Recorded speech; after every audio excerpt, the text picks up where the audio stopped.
हमारे channel easy tutorials में आपका स्वागत है। आज इस वीडियो में हम र के विभिन्न रूपों के बारे में जानेंगे। अक्सर हमने देखा है आम आम बोलचाल की भाषा में जो हम र का प्रयोग करते हैं तो उसमें सभी बच्चे स्पेशली जो प्रारंभिक जो शिक्षा प्रारंभ करते हैं उन बच्चों में र के विभिन्न रूपों के बारे में बहुत सारी भ्रांतियां रहती हैं कि वे र के विभिन्न रूप हैं, मात्रा है, ये सब के बारे में। तो आइए इस वीडियो में हम आसान तरीके से, सरल तरीके से र के जो विभिन्न रूप हैं उनके बारे में जानेंगे। तो आइए प्रारंभ करते हैं।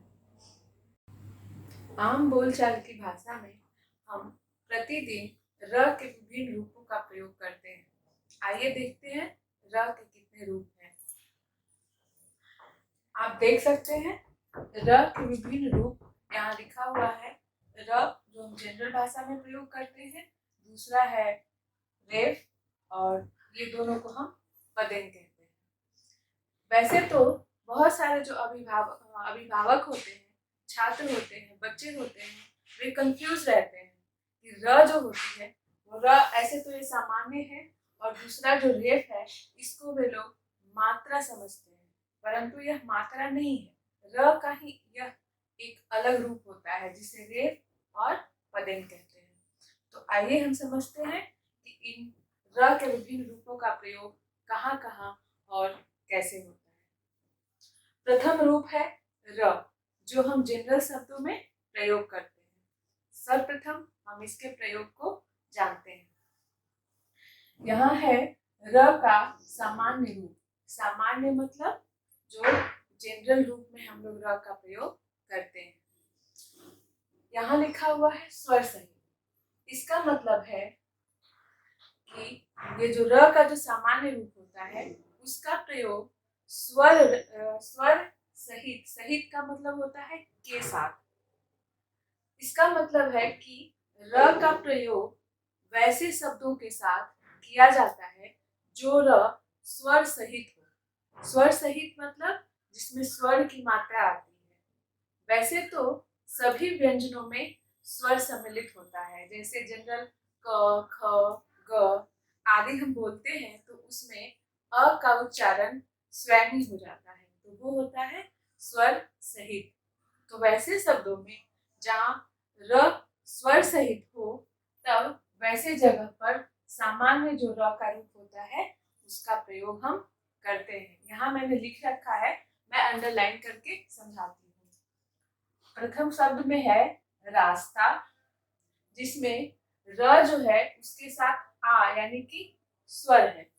तो यहाँ पर हमने र का जो सामान्य रूप है उसका प्रयोग किया है। सेकंड शब्द में है रोना।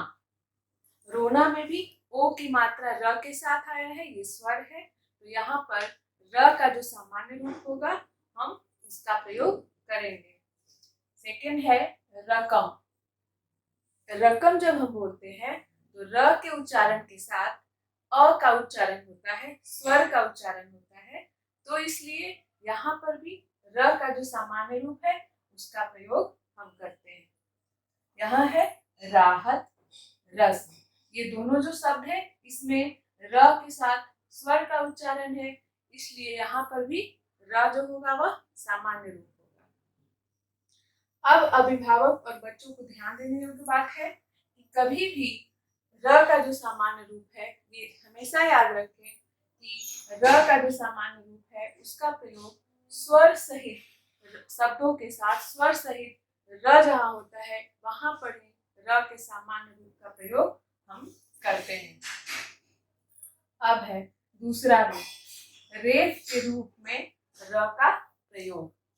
यहाँ पर एक बात और ध्यान दें, रेफ जो होता है उसका आकार अंग्रेजी वर्णमाला जो हम ABCD के नाम से जानते हैं उसका जो C जो होता है उस आकार का ये होता है और यह वर्णों के ऊपर लगा होता है, जिसे हम रेफ के नाम से व्याकरण में जानते हैं। अब यहाँ पर देखने योग्य बात है, यहाँ लिखा था स्वर सहित और इसमें लिखा है स्वर रहित। रहित का मतलब रहना नहीं, रहित का मतलब होता है के बिना। इसका मतलब स्वर सहित मतलब स्वर के साथ, और स्वर रहित का मतलब होता है स्वर के बिना। यानी कि रेफ का प्रयोग हम वहां करते हैं जहां पर स्वर न हो, वहां पर हम र का जो रेफ रूप है उसका प्रयोग करते हैं। यहाँ समझेंगे उदाहरण से। यहाँ मैंने कुछ शब्दों को लिखकर रखा है। फर्स्ट में है धर्म, पर्व, सर्व, मूर्धा, वर्षा, हर्ष। अब मैंने यहाँ पर शब्दों का दो रूप लिखा है। एक लिखा है र का पूरा हल चिन्ह के साथ, और एक लिखा है रेफ के साथ। तो सर्वप्रथम हम यहाँ पर ध्यान देंगे। यहाँ पर मैंने लिखा है ध, र के साथ हलन, म, धर्म, और ये लिखा है धर्म। तो यहाँ पर ध्यान देंगे, कभी भी जब दो वर्ण के बीच में र आता है, जब दो वर्ण स्वर सहित हो और उसके बीच में जो र आता है वह स्वर रहित मतलब बिना स्वर का आता है, तब वो जो र होता है वह सामान्य रूप में न प्रयोग होकर वो रेफ के रूप में प्रयोग होता है। अगर हम हलंत चिन्ह के साथ मानक रूप जैसे हम शब्दों का लिखते हैं, अगर वैसे भी हम लिखते हैं तो हमारा जो शब्द होता है वह गलत हो जाता है। इस तरह से जब हम शब्द लिखेंगे तो ये गलत हो जाएगा। ये मैंने सिर्फ आपको समझने के लिए लिखा था, है ना। फिर से मैं दोहराती हूँ, आप समझेंगे। कभी भी दो वर्णों के बीच में, दो वर्ण जब स्वर सहित हो, दो वर्ण जब स्वर सहित हो और उसके बीच में जब र स्वरहीन यानी कि स्वर के बिना आता हो, तो वो जो र होता है वह सामान्य रूप में न लिखकर या फिर हलंत के साथ न लिखकर वह रेफ के रूप में वर्ण के ऊपर प्रयोग किया जाता है। जैसे यहाँ मैंने किया है धर्म, इसमें भी किया है पर्व, इसमें भी किया है सर्व, इसमें मूर्धा, इसमें वर्षा, इसमें हर्ष। उम्मीद है ये आपको समझ में आ गया होगा। अब तीसरा रूप हम देखते हैं पदेन। पदेन का जो चिन्ह होता है वह दो तरह का होता है। एक यहाँ आप देख सकते हैं, एक छोटी सी लाइन है और एक है दो लाइन है जो ऐसे खड़ी बनी हुई है। अब इसका हम र का प्रयोग देखते हैं कि पदेन के जो र रूप है उसका प्रयोग कहाँ कहाँ और किस तरह से होता है, ये हम देखते हैं। सर्वप्रथम यहाँ लिखा है स्वरहीन व्यंजनों के बाद, स्वरहीन व्यंजनों के बाद र का प्रयोग। स्वरहीन यानी कि स्वर के बिना। यहाँ पर जो पदेन की मात्रा है उसके उदाहरण में मैंने क्रम, प्रधान, प्रस्थान, ग्रहण, प्रश्न आदि लिखा है। और इसमें जो है, इसमें मैंने लिखा है दूसरा पदेन का रूप में ट्रक, राष्ट्र, ड्रम आदि। ये सब शब्द मैंने लिखा है दोनों पदेन की जो र के रूप है उनके साथ। सर्वप्रथम हम यहाँ देखते हैं, ये जो पदेन का रूप होता है इसका प्रयोग हमेशा हम पाई वाले व्यंजन के साथ करते हैं। पाई वाले व्यंजन का मतलब है जिसमें पाई लगा हो, डंडी लगा हो। एक बात और मैं समझा देती हूँ जो इजी है और बच्चों को जल्दी समझ में आती है। ये जो पदेन की मात्रा है, इसका पदेन इसलिए नाम है कि ये जो मात्रा है, पद का अर्थ होता है पैर। पद का अर्थ क्या होता है? पैर। तो ये जो पदेन जो र का रूप है, इसका प्रयोग हमेशा पद के पास यानी कि पैर के पास लगता है। वैसे तो व्याकरण में व्यंजनों का पैर होता नहीं है, परंतु मैंने यहाँ समझने के लिए बोला है कि पद यानी कि पैर, यानी कि पदेन का रूप हमेशा वर्णों के पैर पद के पास होता है ना। और ये जो रूप है पदेन का, इसका प्रयोग हम पाई वाले व्यंजन के साथ करते हैं। जैसे यहाँ देखिए, क्रम में क में डंडी लगा है तो यहाँ ये वाले पदेन का प्रयोग होगा। फिर यहाँ प्रश्न में प में दंडी है, तो इसमें प्रधान में ये पदेन का प्रयोग होगा। इसी तरह से है प्रस्थान में भी दंडी है, यहाँ ग में भी दंडी है, यहाँ प में भी दंडी है, इसलिए यहाँ पर ये पहले वाले पदेन का जो रूप है र का रूप है, हम इसका प्रयोग करेंगे। एक बात और, यहाँ मैंने लिखा है स्वरहीन व्यंजनों के बाद र का प्रयोग। अब इसका मैं व्याख्या करके आपको बताती हूँ। वैसे वर्ण जो स्वरहीन हो और उनके बाद जो र स्वर सहित आता हो। स्वर सहित मतलब मैंने क्या बताया था, स्वर के साथ, और स्वरहीन का मतलब है स्वर के बिना। मतलब वैसे व्यंजन जिसमें स्वर न हो और उस व्यंजन के बाद जब र आता है, स्वर के साथ होता है, तब वहां पर पदेन की मात्रा लगती है। अब आप कहेंगे यहाँ पर तो प पूरा है, क पूरा है, ग पूरा है, यहाँ पर भी प पूरा है, फिर ये आधा कैसे हुआ? तो मैं आपको अभी कुछ शब्दों का वर्ण विन्यास करके बताती हूँ कि ये जो क है, प है, ये स्वरहीन कैसे है, और जो पदेन का मात्रा लगा है वह स्वर के साथ कैसे है। आइए देखते हैं। मैंने एक शब्द लिखा है यहाँ पर प्रधान। वैसे तो ये देखने में तो पूरा प दिख रहा है, परंतु जब हम उच्चारण करते हैं और लिखते हैं तो यहाँ पर जो प होता है वह स्वरहीन होता है, और व्याकरण में जो वर्ण स्वरहीन होता है वह आधा वर्ण होता है।